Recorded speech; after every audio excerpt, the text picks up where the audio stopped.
नमस्कार। शेखर की बात लाइव में आप सबका स्वागत है। उम्मीद करता हूं आप सब बेहतर होंगे। बिहार की राजनीति और राजनीतिक गलियारों में बिहार की राजनीति को लेकर के इस समय एक चर्चा गली गूचों, गांव, शहर, चौक चौराहे, चाय की दुकान पर सामान्य रूप से चल रही है कि नीतीश जी कब रिटायर होंगे। चुनाव से पहले, चुनाव तक या चुनाव के बाद। चूंकि नीतीश जी का जो शारीरिक क्रियाकलाप है, भाव है,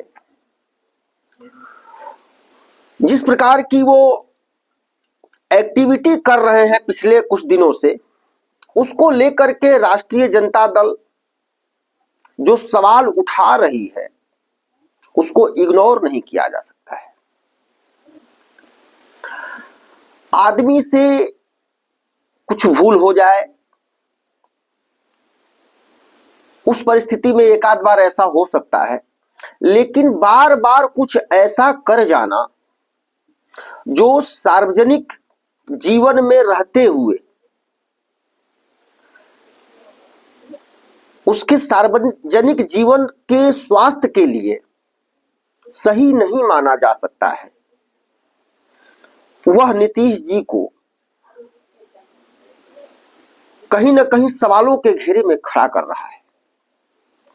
विधानसभा में कब किसको क्या कह देना, तमाम तरह की क्रिया प्रतिक्रिया सदन के नेता के रूप में जिस तरह से वो अपनी एक्टिविटी सार्वजनिक कर रहे हैं, निश्चित रूप से सवाल उठना लाजमी है और राष्ट्रीय जनता दल इसको लेकर के हमलावर भी है। लेकिन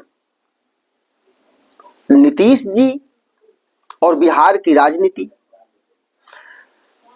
नीतीश जी इसलिए जरूरी है कि वोट जरूरी है और सत्ता की चाबी भी पिछले 20 सालों से बिहार के राजनीति में सत्ता की चाबी जो है वो नीतीश कुमार से अगल बगल होकर के जा ही नहीं सकती है। नीतीश जिधर रहेंगे उधर सत्ता रहेगी। इसलिए नीतीश कुमार चाहे जैसी भी एक्टिविटी कर रहे हो, चाहे जो भी भाव दिखा रहे हो, दबी जुबान से दरवाजे के अंदर, तो चाहे गठबंधन के साथी हो चाहे जदयू के अंदर के लोग हो, भले ही यह कहते हो कि नहीं यार इनका कुछ गड़बड़ा रहा है, इनकी शारीरिक स्थिति, इनकी चैतन्यता कुछ न कुछ विचलित हो गई है, लेकिन वो सार्वजनिक रूप से या नीतीश कुमार को जा करके भी स्वयं यह नहीं कर सकते कि कुछ आपकी शारीरिक स्थिति लगता है ठीक नहीं है, आप आराम फरमाएं, आप बोझ अपने सर पर अब न लें। यह कोई कह भी नहीं सकता है। अभी जो फिलहाल मामला राष्ट्रगान को लेकर के,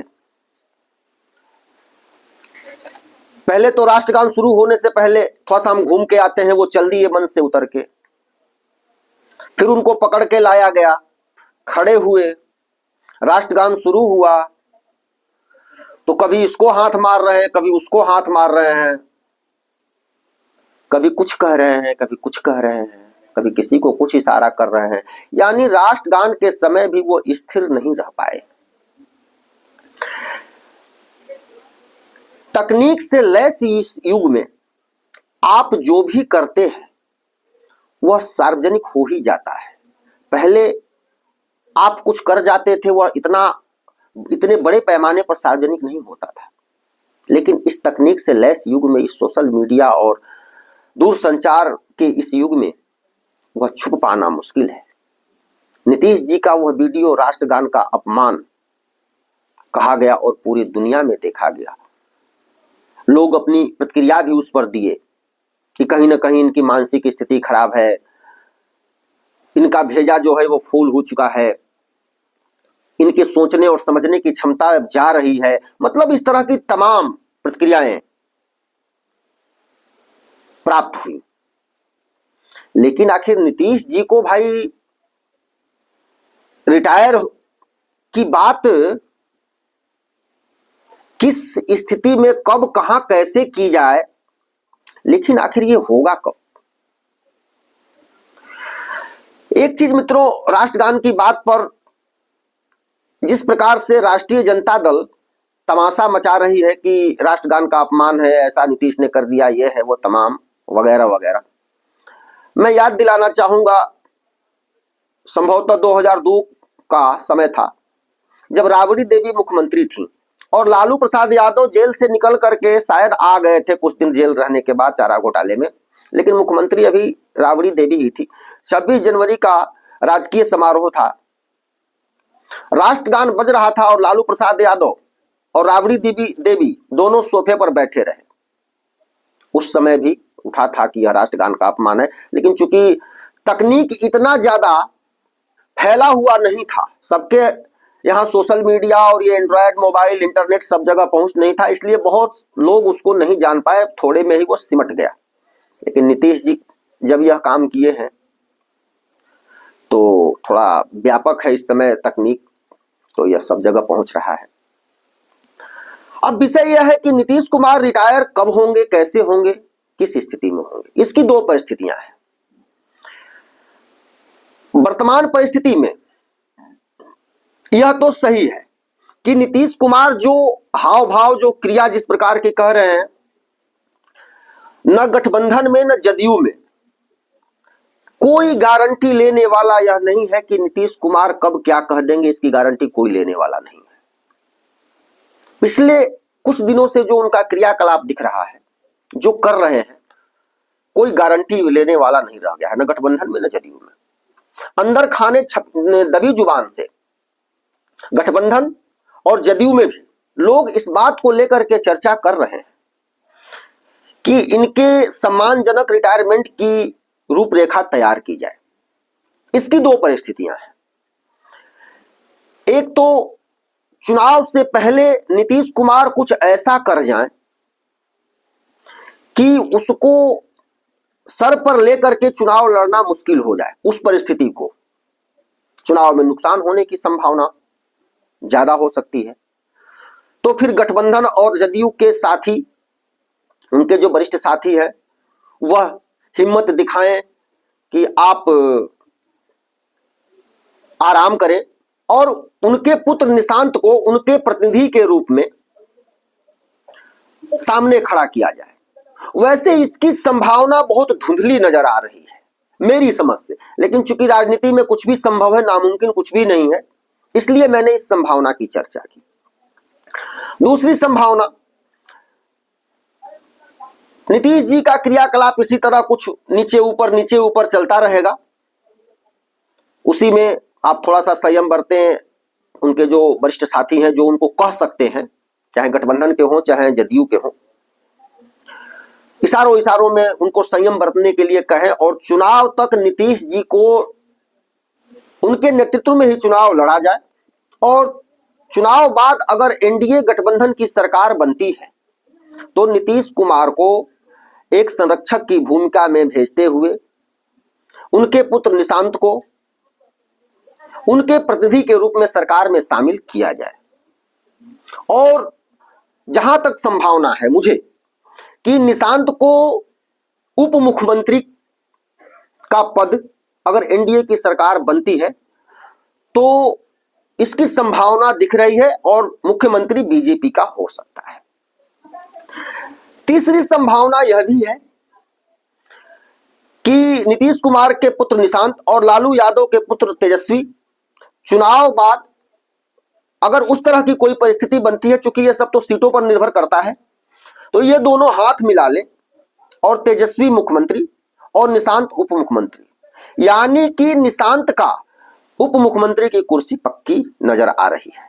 भाई निशांत जी भी नीतीश कुमार के पुत्र हैं और बिहार की राजनीतिक प्रयोगशाला में नीतीश कुमार एक ऐसे प्रोफेसर रहे हैं प्रयोग के, जिन्होंने कुर्सी चाहे हम जहां भी जाएं कुर्सी हमारे साथ साथ चिपक के चलेगी, इस प्रयोग का अगर कोई मास्टर रहा है, इस केमिस्ट्री का अगर कोई मास्टर रहा है पूरे भारत में, वो नीतीश कुमार उसके हेडमास्टर है।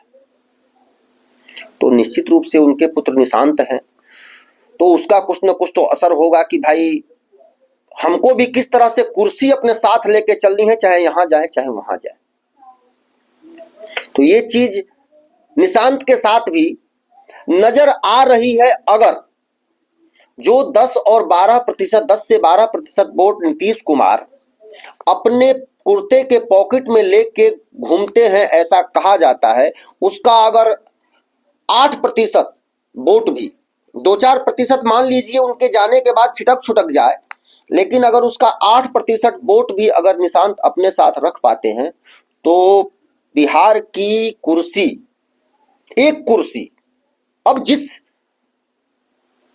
स्तर तक, जहां तक संभव हो, कौन सी कुर्सी यह निश्चित नहीं है, लेकिन एक कुर्सी हमेशा उनके साथ चलेगी और वो भविष्य में जाकर के वह कुर्सी ऊंची भी हो सकती है। लेकिन यह तय है कि नीतीश कुमार जी की विदाई के लिए गठबंधन और पार्टी के अंदर दबे जुबान से चर्चा चल रही है। परिस्थितियां बस यह है कि नीतीश जी कब रिटायर होंगे, इसकी तैयारी कैसे की जाए, इन परिस्थितियों पर चर्चा हो रही है। नीतीश के जो शुभचिंतक हैं वह भी उनके विदाई के प्लान को तैयार करने की रूपरेखा बना रहे हैं आपस में ही, और हो सकता है कि वह उस जुगत में लगे हों गठबंधन एनडीए के साथियों से बात करके, यह बात अंदर खाने चल रही हो नीतीश ने अपने शुभचिंतकों के माध्यम से कि एक सम्मानजनक विदाई की आप लोग तैयारी करिए। तब तक मैं जिस तरह चल रहा है चलने दीजिए, यूं उठा के तो कोई उनको फेंक भी नहीं सकता, कोई यह नहीं कह सकता, क्योंकि जब तक नीतीश खुद नहीं कहेंगे। राष्ट्रगान के समय जिस तरह से नीतीश जी का, चाहे जो भी वो बीच बीच में कुछ इस तरह का कर दे रहे हैं, अगर नीतीश की जगह कोई दूसरा नेता होता है तो यह सच है कि चाहे गठबंधन के लिए या पार्टी के लिए उसे झेल पाना मुश्किल है। लोग जबरिया हटा देते, गोद में उठाते और कहते चच्चा अब चलो, अब रहने दो। लेकिन भाई नीतीश है, वोट पॉकेट में लेके घूमते हैं, तो ऐसे तो एकाएक कोई उनको कह नहीं देगा कि नहीं आप रहने दीजिए, अब आपसे ये नहीं होने वाला। नीतीश कुमार को जबरिया गोदी में उठा करके और ले जा करके हटा देने की परिस्थिति नहीं है। नीतीश कुमार का जो हाव भाव है, जिस तरह की वो क्रियाकलाप और एक्टिविटी इस समय उनकी नजर आ रही है, उस पर विपक्ष भी हमलावर है। आरजेडी भी यह चाह रही है, तेजस्वी भी चाह रहे हैं कि नीतीश कुमार जितना जल्दी रिटायर हो जाए उतना मेरे लिए अच्छा होगा, क्योंकि वो जो संभावना देख रहे हैं कि जो 10 से 12% वोट नीतीश के पॉकेट में रहता है, नीतीश के रिटायर होने के बाद अगर उसमें से 2-3% भी मुझे मिल जाएगा तो हो सकता है हमारी सरकार बन जाए, हमको बहुमत मिल जाए। हो या ना हो, लेकिन ऐसी संभावना उनके मन में है।